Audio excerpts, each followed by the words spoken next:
Did you know that a pair of shoes might have saved the world from Nazi domination? It sounds ridiculous, but the success of D-Day relied on a simple weather forecast error. In June 1944, the Germans were waiting for the Allied invasion along the French coast. Field Marshal Erwin Rommel, known as the Desert Fox, was in charge of the Atlantic Wall. He was a brilliant tactician and the one man the Allied generals feared more than anyone else. He spent months strengthening the bunkers and planting millions of mines to stop the landing boats. But the weather in the English Channel was absolutely terrible, with high winds and heavy rain. German meteorologists analyzed the data and told Rommel that an invasion was impossible for 2 weeks. They believed no sane commander would launch thousands of ships into such a violent ocean storm. Confident in this report, Rommel decided to take a few days off to drive to Germany. It was June 6th, his wife Lucy's birthday, and he wanted to surprise her with a gift. He had bought her a pair of gray suede shoes in Paris that she really wanted. He left the front lines believing the coast was safe because of the raging storm outside.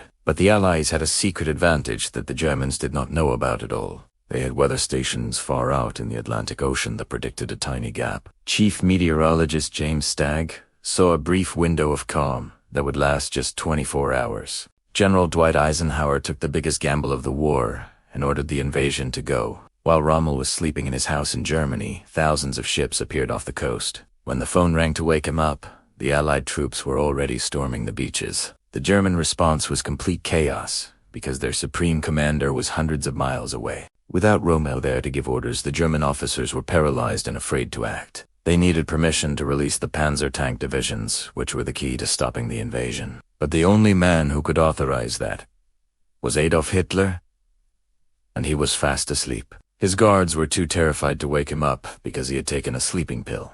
So while American soldiers died on Omaha Beach, the German tanks sat idle with their engines off. For critical hours, the beaches remained open, allowing the Allies to bring in heavy artillery. By the time Rommel finally raced back to Normandy, the foothold was established and it was too late. If he had been at his post, he might have pushed the Allies back into the sea. The liberation of Europe succeeded because of a bad weather report and a birthday party. It proves that even in a clash of millions, the smallest human choices matter the most. History turned on a single moment when a husband chose to go home to his wife.